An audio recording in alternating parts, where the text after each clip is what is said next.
Johannesburg, which could make you number 2. Mr. President, in your address this morning, you reminisced about a time when you once walked down Elof Street, holding somebody's hand. You also said in Addis Ababa, lovers walk freely, and you wish the same for Johannesburg.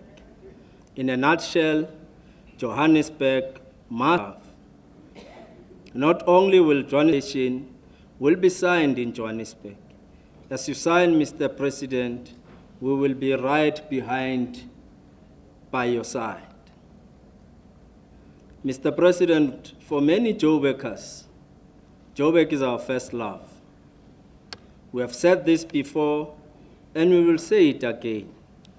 Johannesburg is our first love. It is okay, Mr. President. Please bring our First Lady and let us walk in the streets of Johannesburg. Not only will you be able to hold her hand, like you always do, but this time you can have a picnic in the middle of the city of Johannesburg and enjoy the Joburg skyline. Program Director, Minister Nchabeni, today marks an important day in the history of Johannesburg. We wrote to the President, and indeed we received positive response, which is showing its beautiful face today. This response enabled us to practically live the spirit of Section 1541 of the Constitution of the Republic of South Africa, which states, I quote, "The national government and provincial governments, by legislation and other means, must support and strengthen the capacity of municipalities to manage their own affairs, to exercise their powers, and to perform their functions," close quote. The support is highly welcomed. It will help us to receive additional technical resources and partnerships that will develop the city of Johannesburg. Many residents may wonder what it means to receive this presidential intervention support. It is not an intervention that places Johannesburg under administration, nor it is an intervention that removes the mayor and the entire mayoral committee. For us, this intervention is about putting in place additional technical and political support that will, one, strengthen collaboration between the SAPS, JMPD, Home Affairs, and other law enforcement agencies to combat crime and urban disorder. So why are we doing this? We're doing this to keep our residents safe. Assist us collectively to accelerate national infrastructure funding, maintenance strategies to ensure project acceleration. And why are we doing this? We're doing this to improve service delivery whilst creating jobs. Ensure collaboration with national and provincial governments to improve revenue collection and address non-payment challenges. Why are we doing this? We're doing this to support our non-paying areas. Ensure policy alignment and securing sustainable funding for service delivery. Why are we doing this? We're doing this to take Johannesburg to its former glory and to build an improved developmental path for the city of Johannesburg.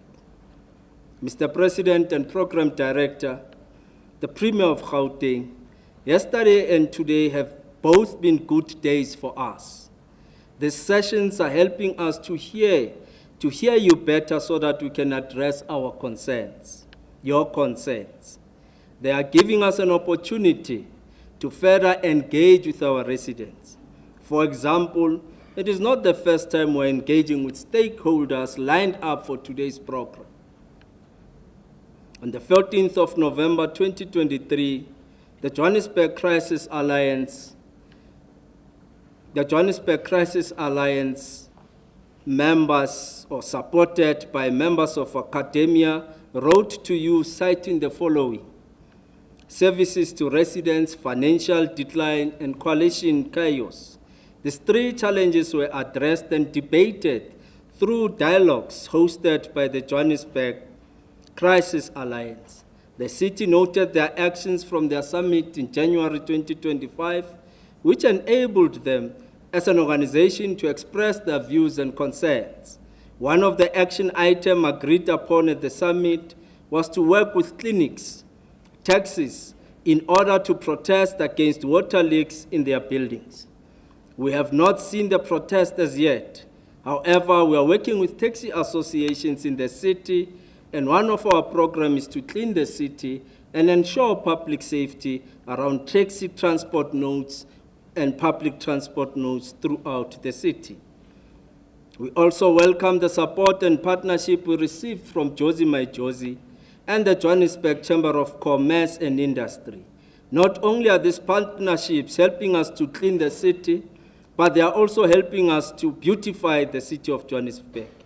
Beautification will help us and can reimagine the city differently so that we can achieve our desired outcome articulated in our growth and development strategy, Vision Joburg 2040. To address some of the concerns by the South African Municipal Workers Union, currently we have allocated 700 million in our budget. In the previous year, we allocated 462 million. This is done to address issues relating to the politically facilitated agreement of 2016. We agreed more needs to be done, and we are going to work with labor to build a productive workforce and attend to working with Operation Dudula.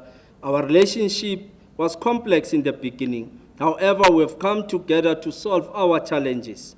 When we started our integrated service delivery war room, Operation Dudula was amongst the first organizations to join us on the ground to clean up the inner city of Johannesburg. As we speak, we still see them on the ground. The strategic purpose to protect our township economy resonates with us. It is also important to indicate, Mr. President, that we have also brought Cyril on board as part of the engagement in the inner city. Mr. President, all these efforts demonstrate that our stakeholders are taking ownership of their development. This must be celebrated. Our stakeholders, to you, this meeting is very important. Our task is to listen. As you raise concerns, please can you propose solutions that will help us to grow Johannesburg together. It is not only through partnership and working together we will improve the quality of life of many residents. Program Director, in the City of Johannesburg, we undertake independent customer satisfaction surveys. The surveys help us to understand our customers better. This level of research enables us to be evidence-based. The outcomes of the survey informs us about the quality of life and satisfaction levels of the date. The latest figures of 2023-2024, our satisfaction levels is at 61%. However, more needs to be done. This performance is better than our election results. In conclusion, with this presidential intervention, support from our President, His Excellency, President Cyril Ramaphosa, we will not rest until we get it right. In Africa, we say, I quote, if you want to go fast, go alone. If you want to go far, go together. Kenako, Mr. President, the G20, B20, and U20, C20, W20, and Y20 is here. Let us get ready and experience Joburg Maboning. Joburg is indeed the economic hub of Africa, and it is the perfect place to fall in love. I thank you.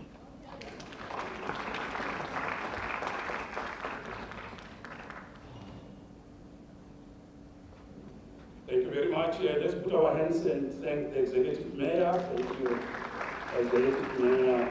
At this point, we'll call the Honorable Minister of COPTA, Honorable Kalisa, to give us the purpose of the meeting.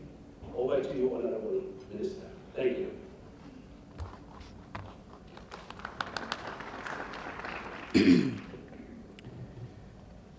Thank you, Honorable MEC, our Director, and the Honorable Minister, the Honorable President, Cabinet Ministers present, the Premier of Gauteng, the Mayor of the City of Johannesburg, all MECs present, members of the Mayoral Committee, the esteemed stakeholders and fellow citizens. It is with great honor that I stand before you today to outline the purpose of this crucial stakeholder engagement session. The President, accompanied by the Cabinet, arrived yesterday to this chamber to engage the Provincial Executive Council. Again, this morning, the President engaged with the Executive Mayor of the City of Johannesburg together with the Mayoral Committee. This afternoon, the President is engaging the key stakeholders in the City of Johannesburg. These engagements are done with a common goal to engage, listen, and provide support on the state of governance in the province of Gauteng and in the City of Johannesburg. Johannesburg is a heartbeat of our nation. It is a place of dreams and opportunities, a hub of commerce and culture, and a space where millions seek a better life. It has a rich history of resilience, but unfortunately, it is engulfed by numerous challenges that need urgent solutions. This session, therefore, is not just a formality, but a platform for open dialogue and constructive engagement. We recognize that the effective governance cannot be achieved in isolation. It requires the active participation and input of all stakeholders, including the government, civil society, labor unions, business leaders, religious organizations, and academia. The City of Johannesburg, as one of the largest and most vibrant metropolitan areas, plays a pivotal role in the socio-economic landscape of our nation. Its governance, therefore, is of paramount importance, not only to its residents, but to the entire country. The challenges and opportunities laying before the City of Johannesburg require a concerted effort from all sectors of society. In this spirit of collaboration, His Excellency, the President, convened this engagement for each of the stakeholders to bring a unique perspective and valuable insights that are essential to rebuild the City of Johannesburg to its former glory. This is an opportunity for our stakeholders to express their views in assessing the performance of the City of Johannesburg, identifying gaps, but above all, to identify opportunities and provide suggestions for solutions. This is an opportunity of fostering transparency and accountability, which are cornerstones of good governance. As we all know, transparency and accountability are the cornerstones of good governance. This platform, therefore, is an invitation to stakeholders to hold us accountable and to provide constructive criticism that will help us to improve our governance practices. The Cabinet is aware that the complex challenges facing the City of Johannesburg cannot be solved by the government alone. We need the collective wisdom and expertise of all stakeholders to develop innovative and sustainable solutions. This session is a platform for sharing best practices and forging partnership that will drive positive change. We know that trust is a foundation of any successful partnership. By engaging with stakeholders in an open and respectful manner, we aim to build trust and strengthen our relationship. This will create a conducive environment for collaboration and ensure that all voices are heard and valued. As I conclude, Honorable President, we are privileged to have a diverse group of stakeholders participating in this session. Each of you, as stakeholders, represents a vital sector of our community, and your contributions are of great importance. We look forward to a progressive engagement. This stakeholder engagement session is a critical step towards achieving our vision of a well-governed, inclusive, and prosperous city of Johannesburg. It is an opportunity for us to listen, to learn, and collaborate. Let us therefore seize this moment to work together to build a city that we can all be proud of and to create a legacy of good governance for the future of our generation. Thank you. That is the purpose of this engagement.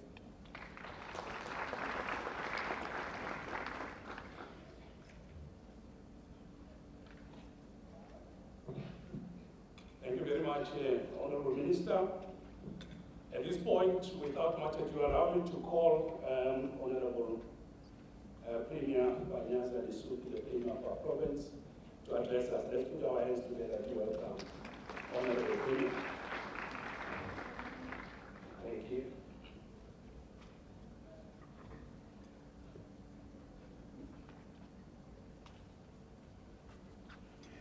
Thank you so much, Program Directors. Truly appreciate it. Honorable President Cyril Ramaphosa, organs and representative of civil society and community formations, Minister of Culture, Honorable Minister Hlabisa, Ministers and Deputy Ministers, Executive Mayor, Councillor Dada Morero, MECs and MMCs present, DGs and HODs, members of the media, and members representing community formations. We come here, Honorable President, to seek counsel and guidance from those who have chosen to establish institutions to serve and support our communities. We come here, Honorable President, as all levels of government, national government, provincial government, and local government, to listen and be guided by our community formations. On behalf of the government of Gauteng, we recommit ourselves to be on the side of the people of Johannesburg. We recommit ourselves to assist and work with the Johannesburg Metro Municipality and all its agencies. President, allow me to single out this formation called Josie My Josie. They don't complain, they do. We frustrate them at times, but they do not throw their toys, they remain. We delay, but they remain. This is the spirit that propels us to come here today and interact with our community structures. In the last 2 days, Honorable President, with your entire cabinet, you painstakingly went through our reports on how best to grow Gauteng together and by extension, grow Johannesburg. We want to appreciate you, President, and your team. We appreciate your guidance, we appreciate your counsel, but most importantly, we appreciate the resolutions that we've reached and the resolutions that need our immediate attention. But it will be wrong from my side, President, not to express my happiness and excitement at the resolution that we have taken to appoint a presidential Johannesburg working group to assist all of us here in Johannesburg to turn around Johannesburg. You can hear from the executive mayor's excitement and our excitement. We wanted a plan, and now we have a plan. The only responsibility is for us to go out there and implement this plan. But this plan will not be full or fulfilled without business formations, religious formations, NGOs, foundations named after our leaders, and community structures so that they can deposit their ideas as well. I'm told, President, that there is this old saying that states, if you carry the egg basket, do not dance, end of quote. We don't want to dance to the problems. We want to listen to our communities. Honorable President, we heard to our say for 2 days. It's time now that we take our seats and allow our community leaders space and time to express their views. We will not only listen, we'll respect their views with an intention of collectively building a better Gauteng and a better Johannesburg. I thank you for your attention.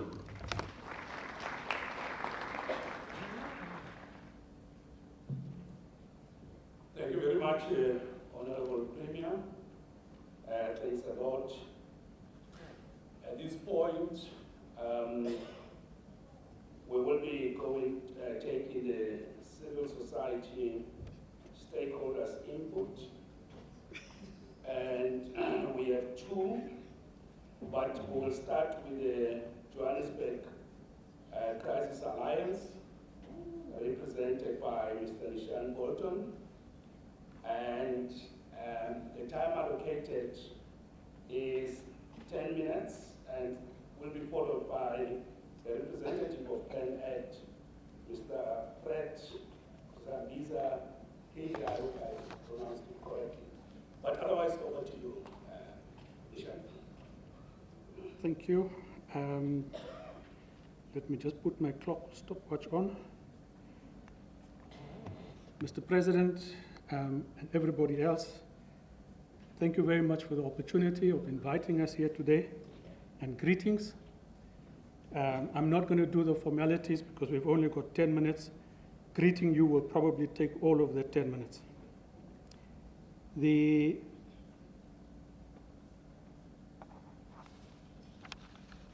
I have a presentation. Can we get that up, please? The next slide. Or where do I deal with it on here? I want to start with asking all of us here today, in your own way, a short moment of reflection, silence, tribute to perhaps the biggest indication of failure in this city, the Usindizo fire. And as we remember the people who died there, let's remember the recommendations of Kampepe, recommendations which have been gathering dust. Key amongst the recommendations is that the CEO of the JPC must be held accountable, amongst others. But what does the city do? We consider appointing her to become the COO of the city. So that's how we remember Usindiso. Mr. President, November 2023, as has been said by the mayor, over 40 organizations wrote to you to say at that point in time that this city is in crisis. And that crisis, I think you will see in the financial position of the city. The latest AG report is devastating in that regard. The city has collapsing infrastructure all around.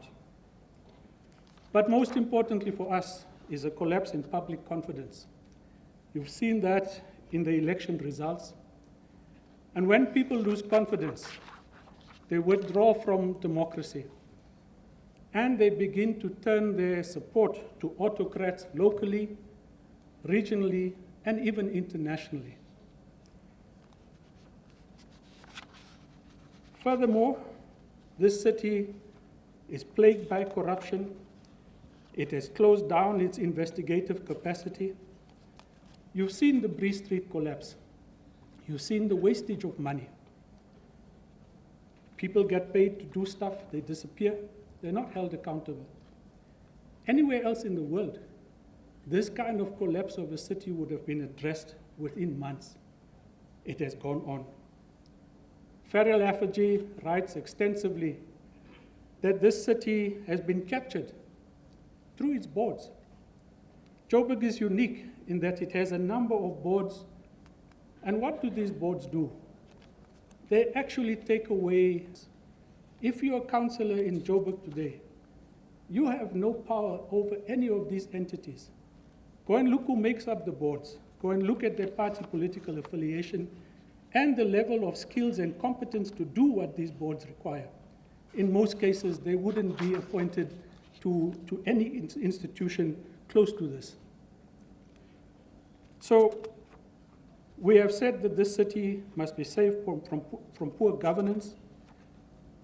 Thankfully, the period of mayors being rotated is hopefully over. I must say that the quality of those that have preceded the current mayor was shocking. I cannot imagine any of them getting up at these G20 forums talking and representing the city. The mayor here has spoken about his levels of engagement, and we appreciate that. But more still needs to be done. We, however, have a mayoral committee. If we are to believe press statements, they almost fight in those mayoral committee meetings. They almost come to blows. What we also have is a mayoral committee that almost functions as party fiefdoms over portfolios. There are huge numbers of unfilled senior management posts. In this city, and perhaps in government as a whole, accountability is but a slogan. As a resident, you have no level of accountability over anybody in this city. Water can flow, electricity can go out. Nobody has ever been held accountable for it. Nobody loses their jobs when they don't do their job in this city. So there's no way that we can talk about accountability, but it doesn't apply. Access to information is a blockage and a hindrance in this city. Try applying for anything in this city. You will wait for years to get a reply. Do you know, to come to a council meeting here, you have to be invited by a councillor. As a citizen of this city, you cannot come into a council meeting or a Section 79 meeting without being invited. This city will never publish its council agenda well in advance. Other cities do that. So you know what exactly they're discussing and debating as a resident. So you can't access the council, you can't access its documents in advance. It makes a mockery of participation. What are we calling for? Very quickly, we didn't know about the announcement that was made earlier. We welcome it. However, the details of that needs to be understood so that, I suppose, many in civil society would ask, how do they participate? What are the terms and conditions? What we think is urgently required is a financial and organizational review, is to eliminate waste, tighten supply chain management, and to review the big ticket items, amongst which is this building next door.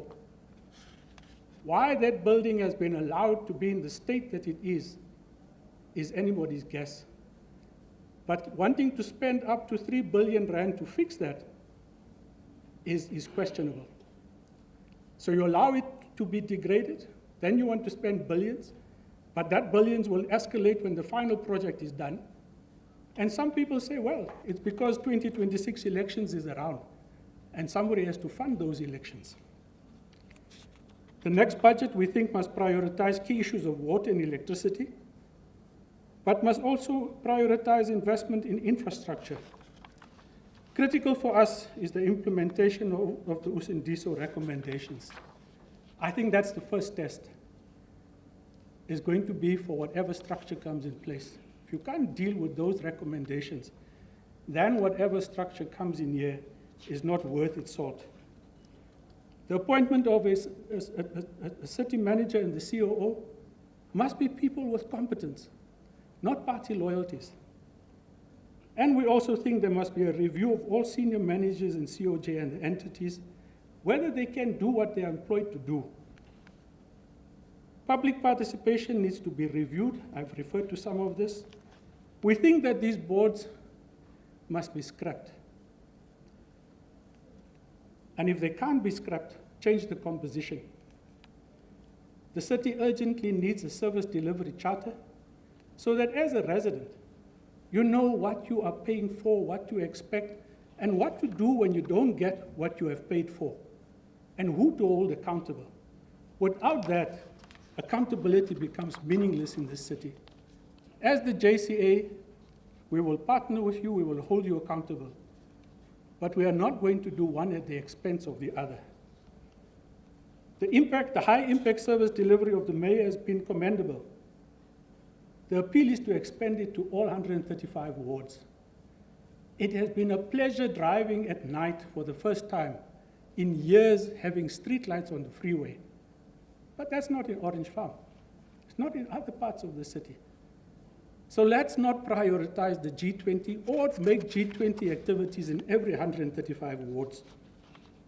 As the JCA, we will launch a Save Joburg campaign through a Civic Saturdays initiative, and we hope that the city will partner with us.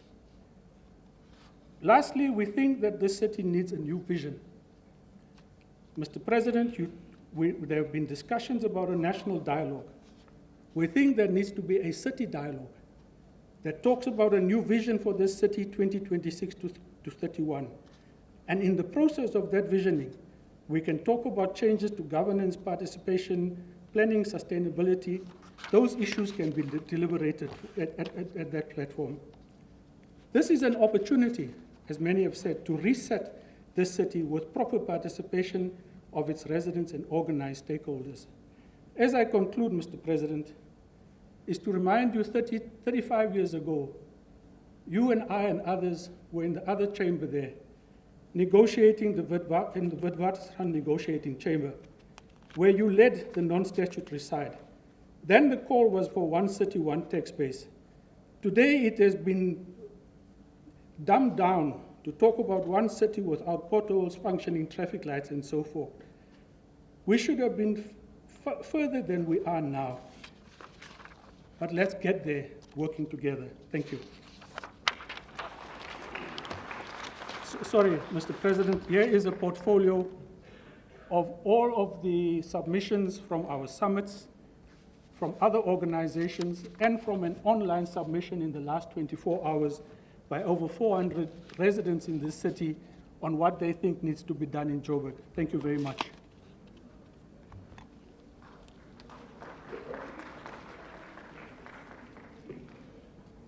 Thank you very much.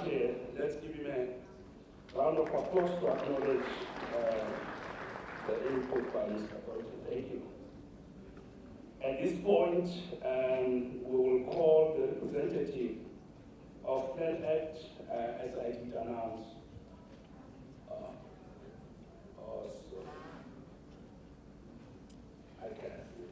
You can proceed. Let's give a round of applause.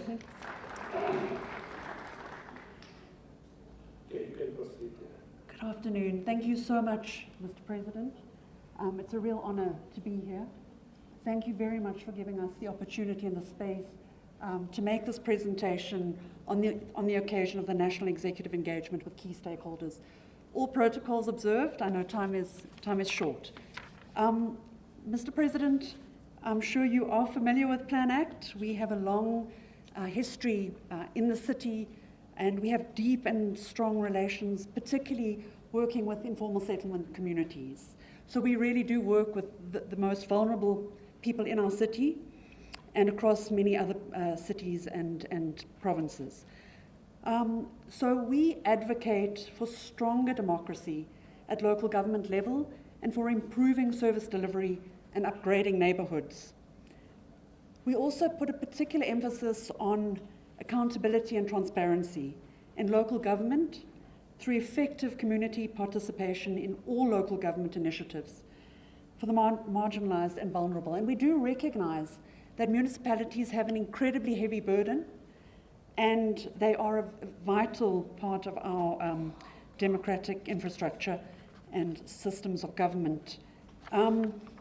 So just turning to infrastructure, Mr. President, we put a particular emphasis on this aspect because certainly it is where we really do see the city failing.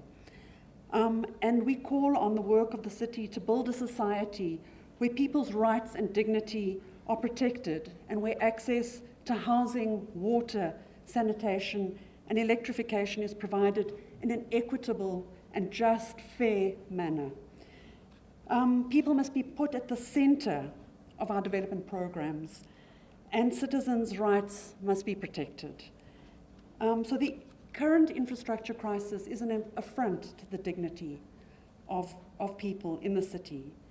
And furthermore, it really does undermine economic growth and development, which constrains our efforts to address poverty alleviation. So we note with the concerns around the lack of clarity on repairs and maintenance budgets, which is certainly an aspect that has come to our attention, very little clarity on these budgets, particularly for inner city buildings and across our informal settlement communities, where there's also a lack of budgets. Of course, the water waste works have also seen their budgets eroded. On a more optimistic and positive note, Mr. President, you would be aware of the Asivikelane program. And in fact, this is an area that is working extremely well, and we are seeing great benefits through working with city officials. And the particular issue that was raised by our communities was the issue of sanitation. And what we are seeing is by bringing together platforms of stakeholders to build a common understanding and find solutions to address particularly this issue on sanitation has really borne fruit. So I would also just like to appeal to stronger intergovernmental relations as we tackle these very complex challenges like, for instance, sanitation. And in this instance, we're seeing cooperation by human settlements, Joburg, water, Pick It Up, and environmental and infrastructure services. I also just want to appeal to the city to recognize the important role that professionals with technical capacity and civil society and NGOs play in addressing many of the challenges that confront us. And in fact, what we are seeing is the incredible value of ICT. And we are mobilizing apps that can actually map out all these areas where these VIP pit latrines are located and their status, real time, virtually, and with imagery. So I think just a quick point to make, and before I quickly move on, is this also provides, the mapping that we're doing provides the city with a clearer indication of how many people, how many households, and then by extrapolation, how many people are actually living in a particular settlement, which then enables budgets and services to be more focused. So I think that's a valid point. And so I think stakeholder models and partnership agreements are vital, and the importance of building partnerships with civil society can't be underscored. The CEF, Mr. President, we recognize the Social Employment Fund, which is working extremely well, and I think possibly more thought needs to be given to this initiative, perhaps by the city, to see how it can be strengthened, mainstreamed, and further supported. This is a program that really looks at youth unemployment, which is sitting at staggering levels, according to Stats SA, up to 45.5%. So this initiative really enables young people to gain experiential learning, apprenticeships, and other forms of exposure to the workplace. We have them mobilized across a whole number of thematic areas, and they're making seriously impressive strides in upgrading a range of settlements. So just to say that this is an initiative that is worthy of more attention, possibly, and further funding. And then just finally, to end, I just wanted to really appeal to a focus by the city on governance and leadership, because this is really an area which needs a much stronger focus. And we do need to be focused on improving the lives of South Africans. So Section 41, subsection 1 of the Constitution says all spheres of government and all organs of state must provide effective, transparent, accountable and coherent government for the Republic as a whole. Effective leadership and a vision, and just to underscore what the previous speaker mentioned, I think this is an aspect that really needs greater clarity, is this idea of creating a coherent vision that we can all coalesce around. But this vision will also require strong leadership to bring this to life and to make it effective. We've heard about the plan from the esteemed mayor, and I certainly want to follow this up and hear more about this. So strong, coherent governance really is required, and effective service delivery, which is not being realized and seen, certainly by our communities. Serious corruption is something that we are deeply concerned about at a time when finances are constrained, and this certainly then sends the wrong signals and further constrains the ability to deliver. And so we also want to just finally just to say about the impacts and the IDPs, the integrated development plans, that are not operating optimally. And these are also very important avenues, so perhaps we can also just focus on that. And then, Mr. President, we will certainly be following up with great eagerness to see the outcomes of today's proceedings. I thank you very much for your time and attention. Thank you. Thank you very much. Thanks a lot. So that concludes the representatives of civil society stakeholders. So we're going to labor stakeholders to make their input. So we'll start with the representative of the South African Municipal Workers Union. And the name we have is Mr. Nelson Hoto. Let's put our hands together to welcome the leadership of SAMU.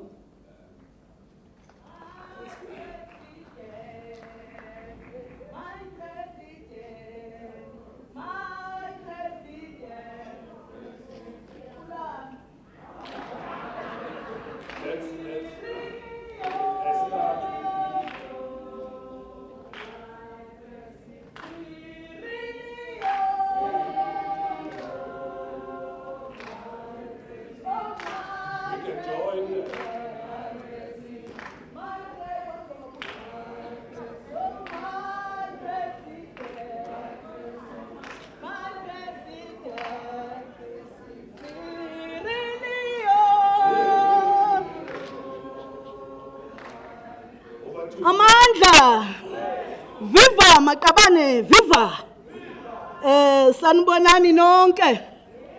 My name is Esther Mtatyana, SAMU Regional Chairperson at Johannesburg. It will seem as if I came not prepared. The reason, the invitation didn't reach me. My employer wanted to invite me, but the political office declined my invitation, indirectly so. I had to fight. You know, some with 28,000 members, we are not taken serious.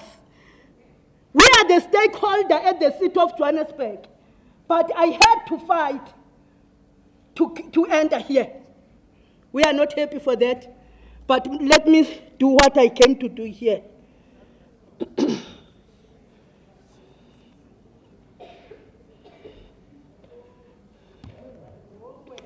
Kamala makhosikazi.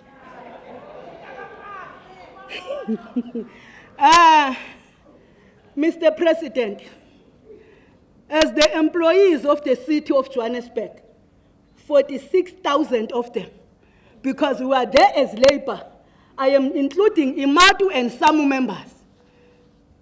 We are in the city that is in grade 10, but we are earning a salary of grade 8. Mr. President, we had to fight for us to be recognized as a grade 10 employees. All along, from 2016, the only people who were in grade 10, it was from city manager's office upwards. But the workforce from 2016 remained in grade 8. We fought last year, 1st of July 2024. It was pronounced, the agreement was signed, that from the 1st of July 2024, we are in grade 10. But to date, we are working in the city that is grade 10, but we are earning a salary of slavery of grade 8. We are requesting the intervention, Mr. President. At the City of Johannesburg, we are also experiencing a problem. If we raise a corruption, Mr. President, we are attacked.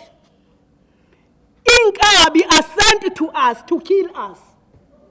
I'm sure for almost 4 times they are trying, comrades, to kill me.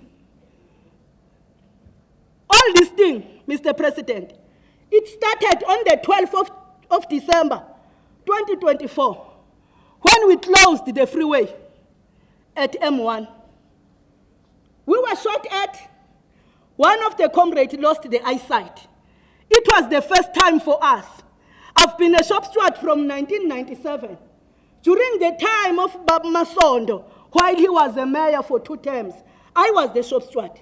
We have never seen, until this time, that we were shot at. Some of them, they were injured. It did not end there.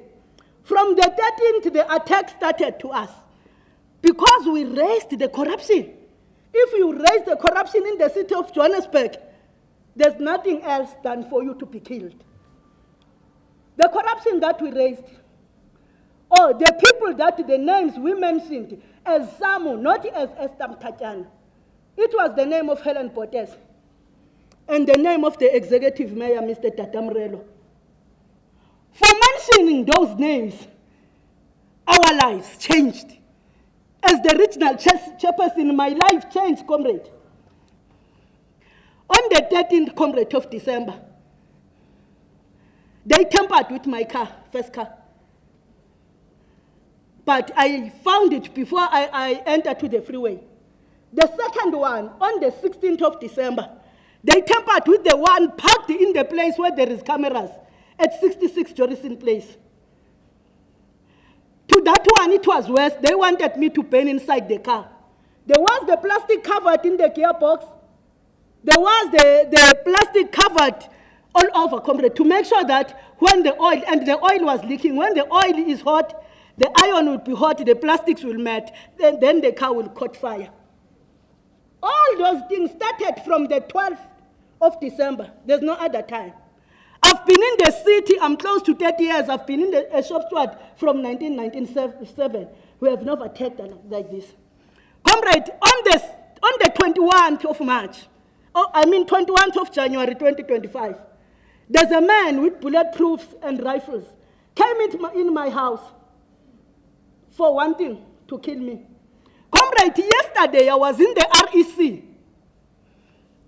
While I was still sharing the meeting there, I received a call that the police are in my house. They want to lock me up because on Tuesday, on the 4th, I was involved in a theft at Mondia by 9:30 in the evening. I sleep at 7:30. I'm close to 60 years by age. But there was nothing else. It was for me not to attend here, because to enter here, I have to fight. Mr. President, we have a problem of a PFA, politically facilitated agreement. The only thing that the city has paid, it is only the notches. This year is the 3rd year. We had the facilitator. The facilitator, we contacted him several times. Until last week, he informed us that the employer does not come, does not want to come in the table. Our PFA has stuck. Today is the 3rd month. What can we do? For us, is to apply for a strike. There's nothing else we can do. And we know that since then, the facilitator has not been paid. And again, Mr. President, there's one thing that we learned. We must name and shame to protect the organization. I remember we used to say, if it's the ANC in the government or is the DA, we'll say the ANC is doing that. It is not the ANC, it's a person.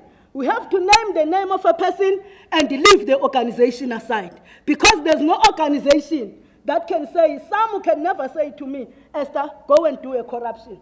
It's me who are doing that. We have a problem also here at Johannesburg, the duplication of jobs. You find out we have the permanently employed employees, but you find out there is a service provider aside. And also, Mr. President, we are worried about our salaries. We met the employer on the 12th of February, wanted to know about our salaries because it came to us. The rumors came that from last year, we have been paid by a USDG monies. We wanted to know, and the employer to confirm, if they are no longer having money for our salaries. The employer said we must come with a proof. It was on the 12th of February. On the 14th of February, the National Treasurer wrote to them to ask what are they doing about the money of a USDG. Because that money is for infrastructure, nothing else. It's still our question. As some will write to the National Treasurer, we want to know what are they doing about those funds. We want our monies when our budget is from June 2025, July 2025 to June 2026 for salaries. We are not expecting those monies to be touched. Then we want to know what is happening to our monies. Let me come to the matter of JPC, Johannesburg Company Properties. Firstly, the lady now who is acting COO, her employment with the City of Johannesburg ended on the 3rd of September 2024. On the 11th of October, the board chair signed a contract of 6 months for her. When the board chair signed this contract, it was supposed to go to the then city manager.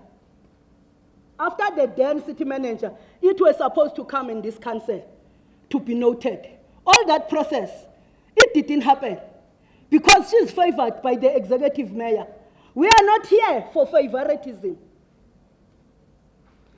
The very same lady that we are talking about,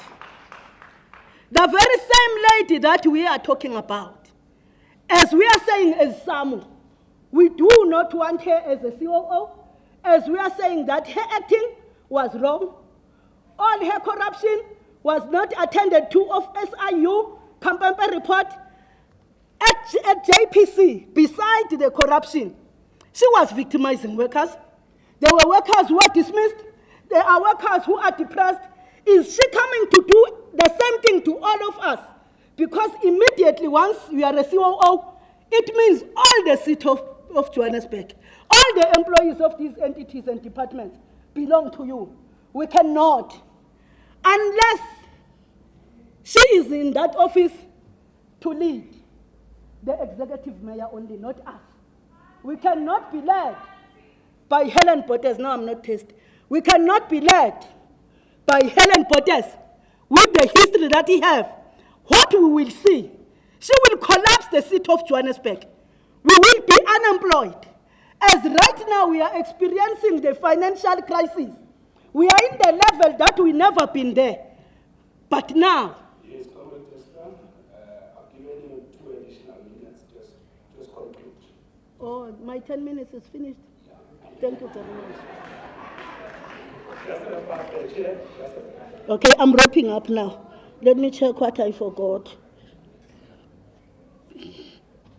Okay, the last one, and the serious one.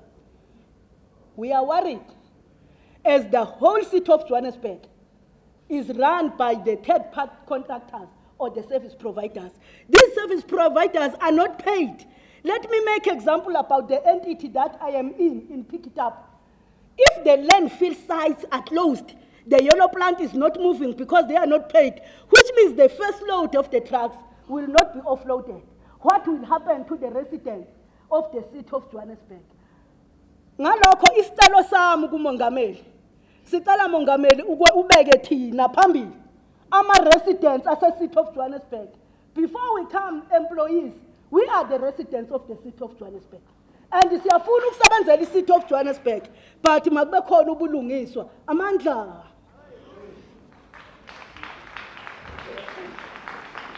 Thank you very much. Let's thank the additional chair of SAMU committee. At this point, let's, without any much ado, call the representative of IMATU. I have here, okay, the name they gave us is Mr. Kitsonepo, but let's allow you to address us. You can proceed. Are you switching the program around? No, we were on the labor stakeholders, so we are done with SAMU. Now we're going to the independent municipal allied trade union, which is IMATU. Sorry about that, apologies about that. So, Mr. Sonepu, 10 minutes. Thank you very much. Let's put our hands together to welcome Mr. Sonepu. Good afternoon, President. With IMATU, we share very much the same sentiment as Sambu on specific issues around the city. We are very fortunate, and President, I must say, in the last week or so, we've been able to, for the first time in 3 years, actually meet with our acting municipal manager, and I do thank him for meeting us. However, he has extended an invitation that we will be meeting him very soon from now again to ensure that there is action or that there are meetings taking place between IMATU, Sambu, and the leadership of the city. I think from our side as IMATU, we've recognized for a very long time local government is in trouble. And we at our recent Congress took a decision, and we are going around the country as the leadership of IMATU with the theme of let's get local government working. So we are propagating to our members throughout the country that let's get local government working. We know there's a crisis what's happening in local government. We work there. We are part of local government. And that's why we're addressing local government and our members very specifically. We need to get local government working. Thank you very much, President.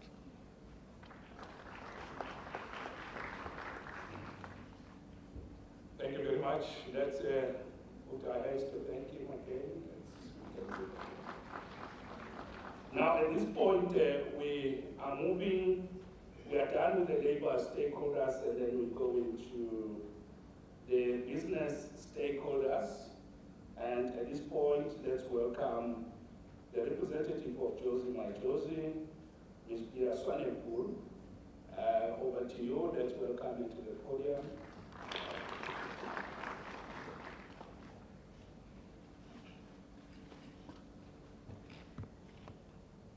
Honourable President Cyril Ramaphosa, Premier Lessufi, Executive Mayor Morero, all the ministers, MMCs, MECs, distinguished guests, all protocol observed.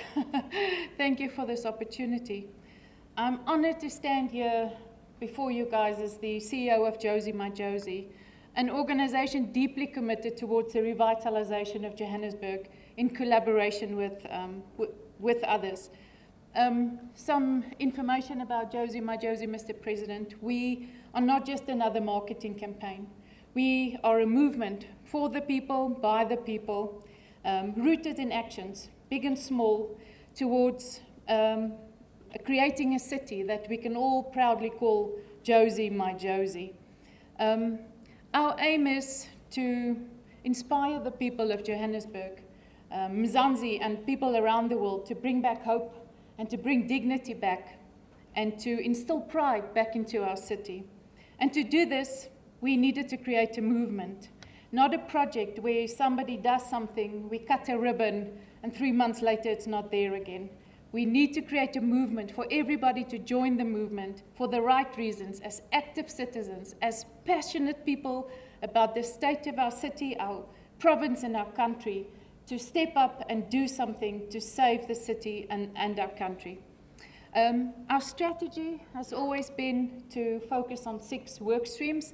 There's 6 things that we focus on. First and foremost, it is the safety and security, environment, issues that we face in the city. It is, from a social perspective, looking at the destitute and the homeless people. We're looking at bringing communities together through sports, arts, culture, tourism. We're focusing on education. We're focusing on the G20 a lot about traffic revitalization. And everything that we do, all the processes and projects that we implement and pushing as part of Josie My Josie initiatives is to look at bringing investment back into the city of Joburg, to establish businesses and to make sure that there's job creation for the people of Johannesburg. We are a coalition of the willing. Josie My Josie was established because of a collaboration between Anglo-American, Standard Bank, Wits University, Nando's, IQ Business, to name but a few.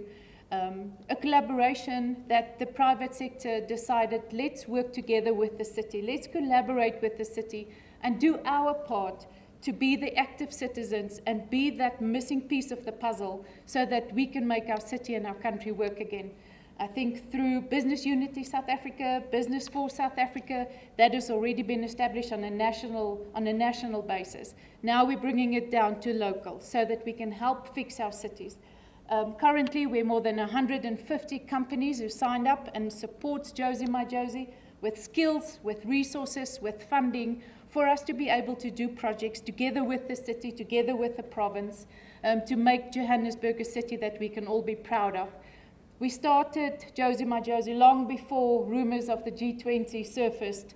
So we're not here to put a Band-Aid on problems. We are here to fix it sustainably, make sure that the projects and the solutions that we put in place is resilient and that it outlives us so that it's available for the next generation that needs to stay in Johannesburg. We work very closely with our Josie My Josie chapter that we've established in Soweto. So we're not only focusing on the city of Johannesburg, the inner city, we're focusing on Soweto as well. We've established a youth chapter, working very closely with the students, the SRC of both WITS and UJ, and engaging with schools as well in the inner city as well as Soweto, making sure that everybody has the same opportunities to be the valued future of our country that they deserve to be, that everybody has the same opportunities and exposure that they actually deserve. We have done a couple of successful projects in 2024. I think, Premier, you mentioned I'm like a bad cold. I don't go away, I keep on coming back. It's because we are passionate about our city. It's about passionate seeing our city, Gauteng, and the country work. The projects that we've delivered, and thank you again to the Executive Mayor and the City of Johannesburg for collaborating and cooperating with us. We fixed the Nelson Mandela Bridge that was in a state of disrepair for a long time. So together with the cooperation of the city, we replaced the glass panels that was vandalized. We replaced all of the color lights on the bridge so that the Nelson Mandela Bridge can shine as a beacon of hope for the residents of Johannesburg, but also for the rest of the country, that the lights are going on. We have successfully installed and replaced street lights, current street lights, with solar lights, doing our part for sustainable development, green energy, and also making it possible to reduce the load on the grid so that our city can be lit from a safety and security perspective. We, Johannesburg and Ellis Park, hosted the big game between the Springboks and the All Blacks in August last year, which was a rerun of the World Cup. Ellis Park struggled to sell their tickets. They struggled to get the stadium full of spectators because of the perceived state of our city. That was the first time, I think, in a very, very long time, where the private sector and the public sector took hands to say, we're going to do this together, we're going to change this precinct, we're going to make sure this is a world-class event. The whole precinct around Ellis Park was upgraded, lights were replaced with solar lights, road surfaces were fixed, security was put in place, the gardens were fixed up. We put up a brilliant world-class event. And with 68,000 people eventually attending that game, not one incident of crime, not one. That is the power of collaboration. So, Mr. President, Mr. Premier, Mr. Mayor, that is what I want to put on the table. Let's continue. Let's reduce the red tape. Let's reduce bureaucracy and get the projects on the go.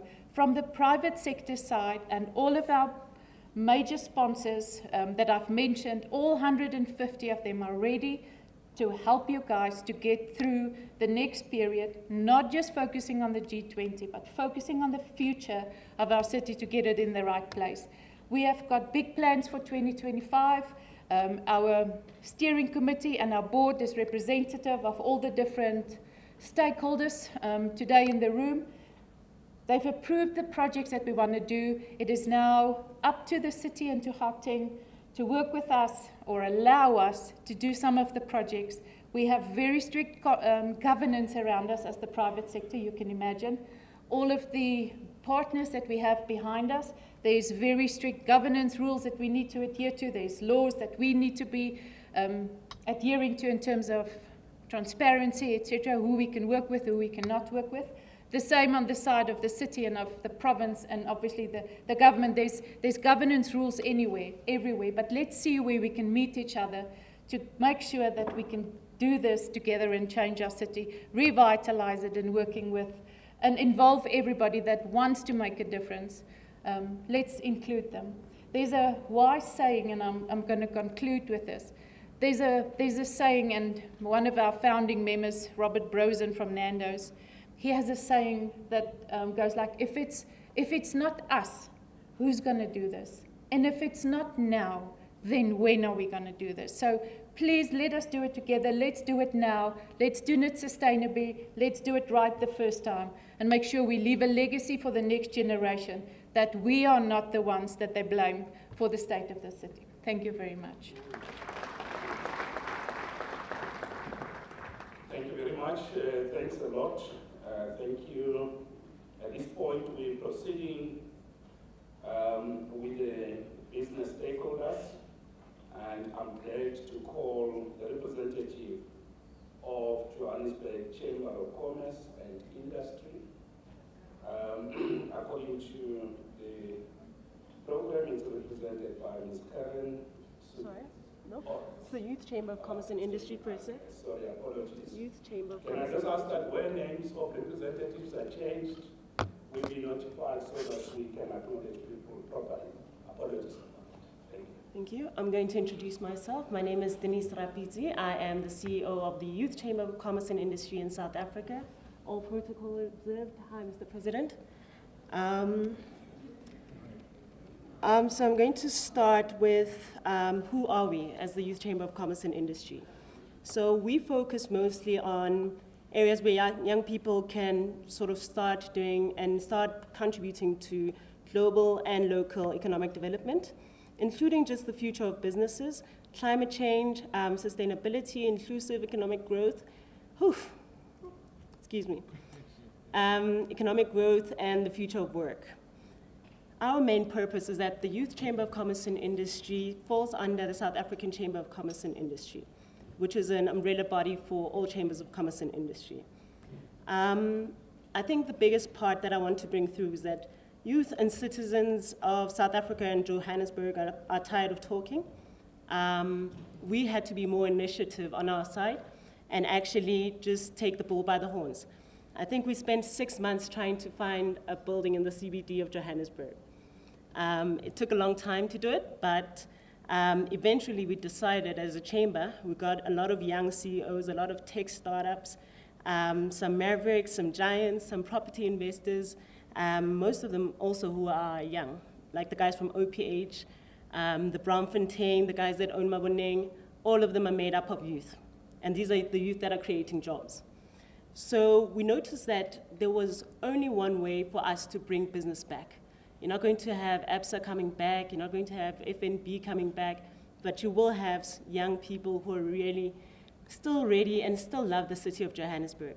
Because I think a lot of us have nostalgic feelings about the city, especially being young people in South Africa. So we decided to have one evening where we were occupying a space. We occupied the Rand Club, and we decided to take over the Rand Club and have all of these young executives, and we raised quite a bit of money from there. And from that point, we bought the old Bank of Athens because nothing is cooler than actually buying a bank. And so the bank sits just behind the EFF building in the CBD on Marshall Street. And my mother, who's sitting in the audience, had told me about a place called Funda Center a few years ago. And we created the modern day Funda Center, but our Funda Center is a bit different, right? We welcomed partners like JD Group, Visa, Josie will also be playing a part in it. We welcomed in the Youth Directorate, who currently was kicked out of Metro City, so we said, hey, we have space for you. We welcomed in the opportunity centers, working with economic development, working with various private sector partners like Naspers Labs. If you guys didn't know, Naspers Labs is not, they don't have labs, so the only lab that will exist for Naspers is going to be in the CBD. So this is going to be a high-tech innovation center that's going to open up the doors for young people to not only learn about innovation and technology, but also allow them the chance to actually get jobs, also get them the skills. We're not just talking around the tech industry, we're also talking about manufacturing, we're also talking about various other industries. And this was important because not everyone wants to be an entrepreneur like myself. So with these, the Department of Economic Development, and I will say that we've made quite a big progress within the city through the help of the City of Johannesburg. The City of Johannesburg has some of the most passionate, amazing people, to be honest, from staff to the people on the ground. The mayor himself has opened his doors, and we want to thank him for being the first person to actually say yes to us. Through the work that we've been doing, we also partnered up with economic development, who have opened up the doors to their opportunity centers. The opportunity centers will actually work well in terms of bringing in some of the tech that we have from MICT, to some of the training courses, but to also upskill that building, the SG of the Chinese government. Some of the work that we did was we went to a city that looked exactly like the City of Johannesburg. The difference was you just don't get pickpocketed there. The difference was it was much cleaner, but it still had the same amount of congestion that you'd have if you were walking down north. And so I was asking the mayors there, how do they get their city to be so safe? It was through the cameras that they have, the artificial intelligence. If you guys drive past the camera and it blinks, you're probably gonna drive slow and you know a camera's there. So they've installed all of that. It was also through just interventions. They have Interpol systems put into their systems. So we're working very closely with the Chinese government around different ways of actually changing it, but also creating spaces in the city of Johannesburg that allow. So once we've trained these young people, where do they go? We found a solution for that too. And we did all of this without a budget, and we utilized our events and everything else in order for us to actually get the money and to raise the funds. And also our connections sometimes came through. So this is just a story and a testament to show you guys that it is really possible for people to start from nothing to something. We then brought in, so with the Chinese government, we partnering with the likes of China Energy, China Construction, and in the CBD, we're currently looking at some of the portfolio of buildings. I hope JPC will give us the chance. So we're looking at some of the old, bad buildings, and we're trying to renovate them to create the ecosystem that the Chinese have sort of finessed. They have created an ecosystem where we train, people need a place to go to. But we needed, before we build these things, we needed to find partners that are already doing the work. For example, Eskom R&D, which looks at research and development, have a data center that requires coders, that requires people to, because they're using robotics and tools to actually monitor infrastructure damage. So, but they only have 3 guys in their data center. So that was a great opportunity for us to say, hey, would you guys like some young people? So those are partners that we're working with. We're also working with the guys from Gallo Music Group, which turns 100 next year. So Gallo Record Company is also the oldest but the biggest record label. We'll be launching a small office of the Black Coffee Foundation in our small hub. So these are some of the cool things that we're doing for the city. And I think that by utilizing the IP that already exists in our relationship with our other countries, it's going to be much easier than creating the wheel all by itself. It's also much cheaper. And then we need to create manufacturing plants, and so that's what the buildings are going to do. And that's why it was so important for us to establish an IPO with the Chinese companies to produce and to do different things. And it also falls within the agricultural side. I also wanted to mention that, so I, sir, and ladies and gentlemen, and there are some of my colleagues here, some of us are currently working and have been entrusted with doing the Y20 Summit for National. I know no one has been talking about it, but I might as well bring it up while we sit here. The Y20 Summit, we're wanting to really create something that is impactful for youth. Not just policy changes, not just discussions. Policy changes are implemented, but why, like for example, this stakeholder meeting. This is important because you have people on the ground that are actually going to inform that policy, and that's the only way to get it. So we're currently doing the expressions of interest, and if you guys want to play a part in it, Bia, you and your 145 companies, we need the funding. All right, thank you so much. Thank you very much. Let's again of course. Now, at this point, we have reached, we will have to the last stakeholder and the business stakeholders. The South African Properties Owner Association, and the name I heard, I hope I'm not getting into trouble, but let me allow you to address us. Good afternoon. I'm Karen Southerns. I'm the Vice President of the JCCI. You introduced me just before Denise came up. One back. Okay, thank you. Thank you so much. Good afternoon, Mr. President.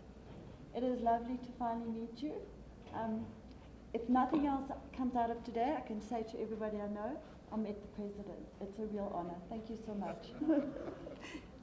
Let me put my glasses on, and now I can see absolutely nothing. Once again, good afternoon, Mr. President, ministers, Minister Tau, I see you there. You're a very big favorite of mine, I have to say. Mr. Mayor, thank you so much. Do I see you there? Hi. Okay. I'm Karen, and all the other ministers and MECs and MMCs and MMC Lesotho. Thank you so much for having us here today. I'm Karen Southerns. I represent the Johannesburg Chamber of Commerce and Industry in my capacity as Vice President, and our CEO is here somewhere, but I can't see beyond the photographers in front of me with my glasses, so she is here. It is a very, very great honor to meet the President today, and we would really like to be part of the solution. I would again like to express my gratitude to the Executive Mayor of the City of Joburg for inviting myself and my CEO to this esteemed gathering.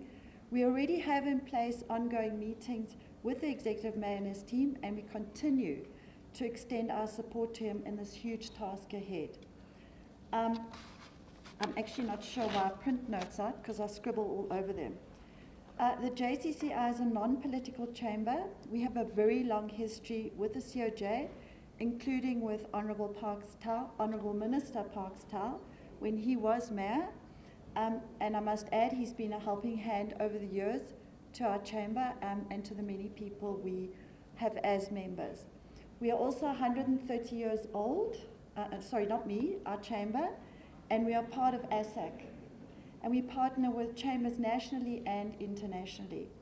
Our CEO has a very, very long reach, and she meets with ambassadors, she works with the EU, we have projects with the German government, GIZ, Belgium, the province, and the city. So we're very active in the city. Okay, we also try not, we have approximately 1,000 members, which consist of businesses, banks, developers, professionals, town planners, SMMEs, and many more. We try not to act as a silo, and we partner with stakeholders, including SAPOA, who will speak after me, and who's already been introduced, actually, in my place.